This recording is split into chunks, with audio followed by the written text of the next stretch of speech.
Lakh lakh ration কাৰ্ডৰ হিতাধিকাৰীৰ পৰা লৈ অহা হৈছে এক ডাঙৰ আপডেট, এক বিগ আপডেট আহি পৰিছে এই মুহূৰ্তত। আজিয়ে কৰক KYC আপডেট, অন্যথা আপোনাৰ নাম কটন হ'ব পাৰে, কটন হৈ যাব পাৰে আপোনাৰ নাম ৰেচন কাৰ্ডৰ হিতাধিকাৰীৰ পৰা। প্ৰশাসনে জাৰি কৰিছে জাননী, যিটো সময়ত ৰেচন কাৰ্ডৰ সামগ্ৰীসমূহ লাভ কৰি আছিলে সেই মুহূৰ্তত আমি জনাইছোঁ দৰ্শকসকলক যে কোন কোন লোকে বা কোন কোন ৰেচন কাৰ্ডৰ হিতাধিকাৰীয়ে ৰেচন কাৰ্ডৰ সামগ্ৰী লাভৰ পৰা বঞ্চিত হৈ পৰিব। ৰেচন কাৰ্ডৰ হিতাধিকাৰীক লৈ এক ডাঙৰ খবৰ লৈ আহিব চেষ্টা কৰিছোঁ।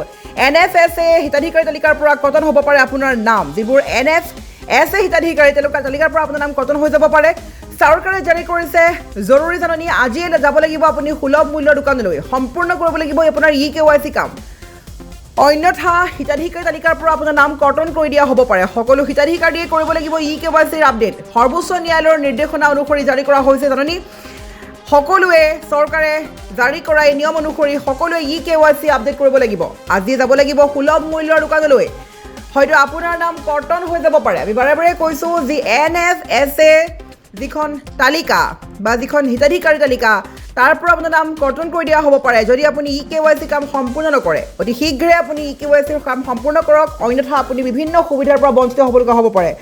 আমি পুনৰ কৈছোঁ ৰেচন কাৰ্ডৰ হিতাধিকাৰীক লৈ ডাঙৰ খবৰ আহি পৰিছে।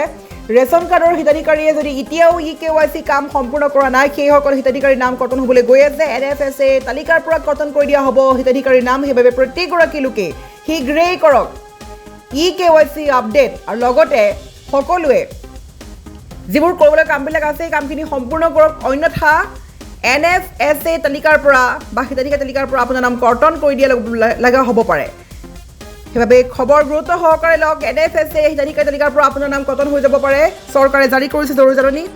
আজি যাব লাগিব সুলভ মূল্যৰ দোকানলৈ, সম্পূৰ্ণ কৰিব লাগিব KYCৰ কাম, অন্যথা হিতাধিকাৰী তালিকাৰ পৰা কটন কৰি দিয়া হ'ব আপোনাৰ নাম।